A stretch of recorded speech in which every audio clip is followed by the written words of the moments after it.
नमस्कार। आकाशवाणी जयपुर अजमेर से प्रस्तुत हैं प्रादेशिक समाचार।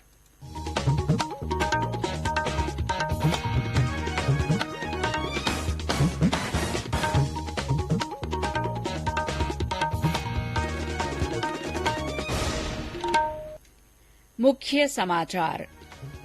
प्रधानमंत्री नरेंद्र मोदी ने हरियाणा के पानीपत में जैविक ईंधन संयंत्र का लोकार्पण किया। कहा, इस संयंत्र से पराली का बिना जलाए निपटारा हो सकेगा।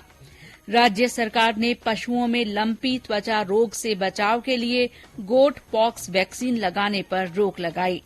प्रदेश में कोविड के मामलों में लगातार बढ़ोतरी। इस महीने के पहले 9 दिन में संक्रमण दर 4.5% से ज्यादा रही। हर घर तिरंगा अभियान के तहत प्रदेश में 12 अगस्त को 1 करोड़ से अधिक स्कूली विद्यार्थी एक साथ राष्ट्रगीत गाएंगे। और भाई बहन के स्नेह का प्रतीक रक्षाबंधन का त्यौहार कल मनाया जाएगा।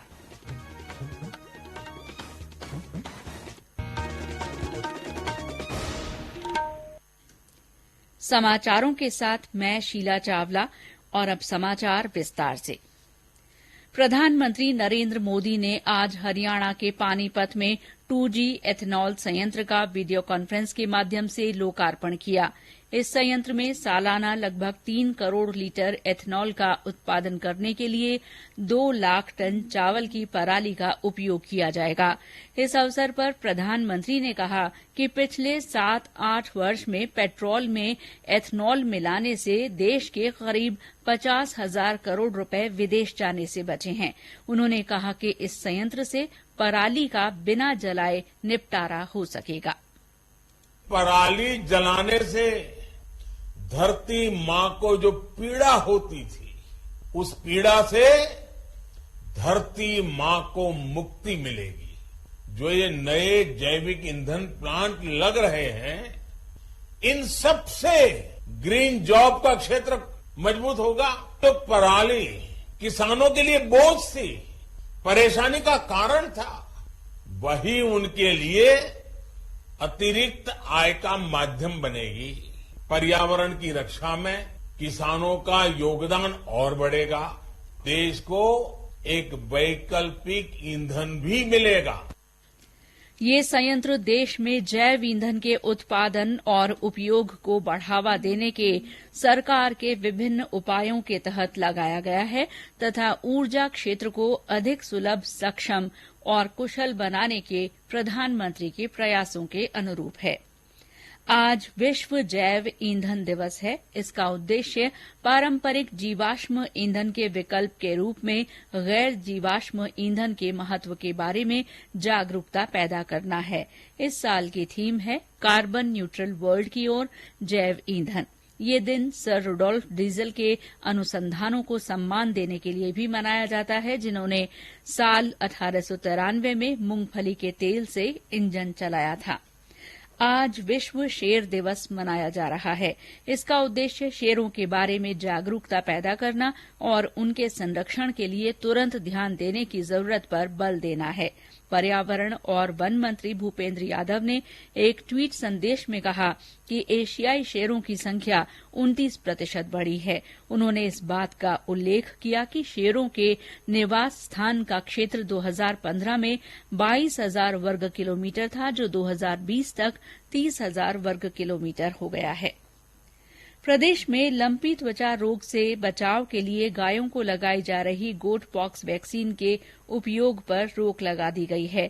पशुपालन विभाग के सचिव पीसी किशन ने आकाशवाणी को बताया कि गोट पॉक्स वैक्सीन बकरियों के उपयोग के लिए बनाई गई थी। लंपी रोग से बचाव के लिए कारगर पाए जाने पर आपातकाल में इसका उपयोग किया जा रहा था। उन्होंने बताया कि ये वैक्सीन केवल स्वस्थ पशुओं को दी जा सकती है और इस समय व्यापक संक्रमण को देखते हुए इसका उपयोग रोक दिया गया है। श्री किशन ने बताया कि लंपी रोग के इलाज के लिए बनाई गई नई वैक्सीन की 2 लाख खुराक जल्द प्रदेश को मिलने की संभावना है। पशुपालन सचिव ने बताया कि केंद्र से प्राप्त हुए करीब 9 करोड़ रुपए का उपयोग पशुओं के लिए दवा खरीदने में किया गया है। राज्य में कोविड के मामलों में लगातार बढ़ोतरी हो रही है। इस महीने के पहले 9 दिन में संक्रमण दर 4.5% से ऊपर रही है। इस अवधि में रोजाना औसत 425 लोगों में संक्रमण की पुष्टि हुई है। वहीं 9 दिन में 8 लोगों की मृत्यु हो गई। इस अवधि में सक्रिय मामलों की संख्या भी दोगुनी हो गई है। कल 20,000 से ज्यादा नमूनों की जांच की गई। करौली जिले को छोड़कर अब सभी जिलों में कोविड के सक्रिय मरीज हैं। इस बीच जयपुर में आज 159 लोगों में कोविड संक्रमण की पुष्टि हुई है। ये समाचार आकाशवाणी जयपुर अजमेर से प्रसारित किए जा रहे हैं। अब हर घर की छत पर शान से फहरेगा तिरंगा, गुनगुनाए जाएंगे नव विकास के गीत, आन बान शान का प्रतीक राष्ट्रध्वज तिरंगा। आइए आजादी के अमृत महोत्सव के पावन अवसर पर इस स्वाधीनता दिवस हर घर फहराते हैं तिरंगा और लेते हैं भव्य और सशक्त भारत के निर्माण का संकल्प। आइए हर घर फहराएं तिरंगा। हर घर तिरंगा अभियान के तहत प्रदेश में इस महीने की 12 तारीख को 1 करोड़ से अधिक स्कूली विद्यार्थी एक साथ राष्ट्रगीत गाकर रिकॉर्ड बनाएंगे। इसके लिए राज्य सरकार की व्यापक तैयारियां चल रही हैं। ये कार्यक्रम प्रदेश के 1 लाख से ज्यादा सरकारी और निजी स्कूलों में आयोजित किया जाएगा। इस दिन सुबह 10:15 बजे से कार्यक्रम शुरू होगा और करीब 16 मिनट चलेगा। इस दौरान 5 राष्ट्रभक्ति गीत भी एक ही समय पर गाए जाएंगे। राज्य स्तरीय कार्यक्रम जयपुर के सवाई मानसिंह स्टेडियम में होगा, जहां मुख्यमंत्री अशोक गहलोत मौजूद रहेंगे। संस्कृति विभाग के संयुक्त सचिव पंकज ओझा ने आकाशवाणी को बताया कि आम जन को हर घर तिरंगा अभियान के प्रति जागरूक करने के लिए कई कार्यक्रम आयोजित किए जा रहे हैं। सरकार के सारे विभागों को ये निर्देश दिए गए हैं कि इस संबंध में जन जागरूकता पैदा करें और संबंधित जैसे होर्डिंग्स, बैनर, फ्लैक्स, इसके अलावा रेडियो, एफएम, टीवी सब पर हम एड दे रहे हैं और इसके अलावा बहुत सारे हम कल्चरल प्रोग्राम्स भी कर रहे हैं। थिएटर है, नाटक है और दूसरे छोटे छोटे विजुअल्स हैं, बैनर है, पोस्टर है, होर्डिंग्स है। ये सब लगा करके हम जनता से आग्रह कर रहे हैं कि 13 से 15 के बीच वो घर पे झंडा लगाएं। प्रदेश में भारतीय जनता पार्टी के हर घर तिरंगा अभियान की संयोजक सांसद दिया कुमारी ने बताया कि राज्य में 50 लाख घरों पर तिरंगा फहराया जाएगा। उन्होंने बताया कि अभियान में 13 अगस्त तक वाहन रैली, पद यात्रा और प्रभात फेरी सहित अन्य जागरूकता कार्यक्रमों का आयोजन किया जाएगा। उन्होंने बताया कि विभिन्न सरकारी, गैर सरकारी, व्यापारिक, सांस्कृतिक संगठनों की ओर से भी हर घर तिरंगा अभियान की विशेष तैयारियां की जा रही हैं। आज जयपुर में 4 दीवारी तथा करणी विहार में रैली निकाली गई, जिसमें दिया कुमारी ने भाग लिया। जयपुर के आमेर क्षेत्र में निकाली गई तिरंगा रैली में भाजपा के प्रदेश अध्यक्ष सतीश पूनिया और प्रदेश प्रभारी अरुण सिंह ने भाग लिया। सीमा सुरक्षा बल के क्षेत्रीय मुख्यालय श्रीगंगानगर की ओर से तिरंगा रैली निकाली गई। रैली क्षेत्रीय मुख्यालय से शुरू होकर विभिन्न मार्गों से होते हुए रेलवे स्टेशन के पास सीमा सुरक्षा बल परिसर पहुंची। रैली के दौरान आम नागरिकों को पर्यावरण सुरक्षा के लिए भी जागरूक किया गया। आजादी का अमृत महोत्सव के तहत आज बाड़मेर जिले में राजकीय उच्च माध्यमिक विद्यालय खडीन में एनसीसी कैडेट्स और अन्य विद्यार्थियों ने हर घर तिरंगा अभियान के प्रति आम जन को जागरूक करने के लिए तिरंगा रैली निकाली। वन और पर्यावरण मंत्री हेमाराम चौधरी के नेतृत्व में आज बाड़मेर जिले में धोरीमन्ना से लोहारवा तक आजादी की लड़ाई में शहीद स्वतंत्रता सेनानियों की याद में आजादी गौरव पद यात्रा निकाली गई। अजमेर जिले में स्थित तीर्थराज पुष्कर में आजादी के अमृत महोत्सव के तहत ब्रह्मा मंदिर से हर घर तिरंगा यात्रा निकाली गई। इस मौके पर लोगों से हर घर तिरंगा लगाने का आह्वान किया गया। आजादी का अमृत महोत्सव के तहत ब्रह्म कुमारी ईश्वरीय विश्वविद्यालय की ओर से भरतपुर के केंद्रीय सेवर जेल में आज रक्षाबंधन का पर्व मनाया गया। इस दौरान 800 पुरुष और 50 महिला कैदियों को राखी बांधी गई। कैदियों को ब्रह्म ज्ञान पुस्तक भी वितरित की गई। और अब प्रस्तुत है आजादी का अमृत महोत्सव के तहत आकाशवाणी जयपुर के क्षेत्रीय समाचार एकांश की ओर से चलाई जा रही हर घर तिरंगा क्विज प्रतियोगिता में कल पूछे गए प्रश्न का सही उत्तर। कल का प्रश्न था, भारतीय राष्ट्रीय ध्वज को किसने डिजाइन किया था? और इसका सही जवाब है पिंगली वेंकैया।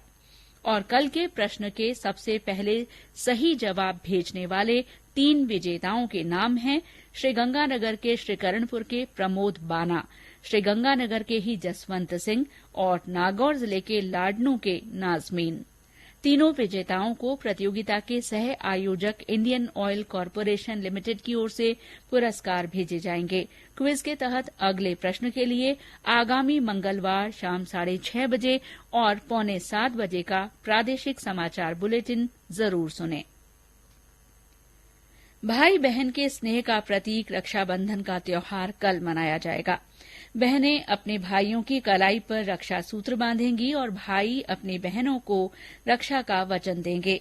राज्यपाल कलराज मिश्र ने प्रदेशवासियों को रक्षाबंधन की शुभकामनाएं दी हैं। राज्यपाल ने कहा है कि ये पर्व भाई बहन के प्यार, स्नेह, कर्तव्य और दायित्व बोध का प्रतीक है। रक्षाबंधन पर महिलाएं और लड़कियां राजस्थान रोडवेज की साधारण और एक्सप्रेस बसों में राज्य की सीमा के भीतर मुफ्त यात्रा कर सकेंगी। कल ही Jaipur city transport services limited की साधारण और एसी बसों में जयपुर शहर की सीमा में भी ये सुविधा उपलब्ध होगी। हनुमानगढ़ जिले के गोगामेड़ी मेले में आने वाले श्रद्धालुओं के लिए रेलवे ने विशेष इंतजाम किए हैं। मेले के दौरान रेलवे ने श्रीगंगानगर बांद्रा टर्मिनस गाड़ी का गोगामेड़ी में 2 मिनट ठहराव का फैसला किया है। इसके अलावा 4 मेला स्पेशल रेलगाड़ियां चलाई जाएंगी। इनमें से 2 गाड़ियां हनुमानगढ़ से सादुलपुर और 2 गाड़ियां सादुलपुर से रेवाड़ी के लिए 16 अगस्त से चलेंगी। कोटा का प्रसिद्ध दशहरा मेला 2 साल बाद एक बार फिर आयोजित किया जाएगा। मेले के कार्यक्रम 26 सितंबर से शुरू होंगे। मेला समिति की आज हुई बैठक में मेला समिति अध्यक्ष और कोटा उत्तर की महापौर मंजू मेहरा ने बताया कि इस बार रावण के 75 फुट ऊंचे पुतले का दहन किया जाएगा। मेले का आयोजन कोटा उत्तर और दक्षिण दोनों निगम मिलकर करेंगे। मेले का 8 करोड़ रुपए का बजट प्रस्तावित किया गया है। प्रधानमंत्री नरेंद्र मोदी इस महीने की 28 तारीख को आकाशवाणी के मन की बात कार्यक्रम में अपने विचार साझा करेंगे। प्रधानमंत्री ने इस कार्यक्रम के लिए सुझाव मांगे हैं। श्री मोदी ने कहा कि विभिन्न विषयों पर उन्हें भेजे गए सुझावों को अगले मन की बात कार्यक्रम में शामिल किया जा सकता है। श्रोता अपने विचार नमो ऐप और MyGov ओपन फोरम पर भेज सकते हैं। टोल फ्री नंबर 1800-117800 पर भी सुझाव हिंदी और अंग्रेजी में रिकॉर्ड करवाए जा सकते हैं। फोन लाइनें 25 अगस्त तक खुली रहेंगी। फोन नंबर 1922 पर मिस्ड कॉल देकर और SMS के जरिए लिंक प्राप्त करके सीधे सुझाव प्रधानमंत्री को भेजे जा सकते हैं। और अंत में मुख्य समाचार एक बार फिर। प्रधानमंत्री नरेंद्र मोदी ने हरियाणा के पानीपत में जैविक ईंधन संयंत्र का लोकार्पण किया। श्री मोदी ने कहा कि इस संयंत्र से पराली का बिना जलाए निपटारा हो सकेगा। राज्य सरकार ने पशुओं में लंपी त्वचा रोग से बचाव के लिए गोट पॉक्स वैक्सीन लगाने पर रोक लगा दी है। प्रदेश में कोविड के मामलों में लगातार बढ़ोतरी हो रही है। इस महीने के पहले 9 दिन में संक्रमण दर 4.5% से अधिक रही। हर घर तिरंगा अभियान के तहत प्रदेश में 12 अगस्त को 1 करोड़ से अधिक स्कूली विद्यार्थी एक साथ राष्ट्रगीत गाएंगे। और भाई बहन के स्नेह का प्रतीक रक्षाबंधन का त्योहार कल मनाया जाएगा। इसी के साथ प्रादेशिक समाचार बुलेटिन समाप्त हुआ। नमस्कार।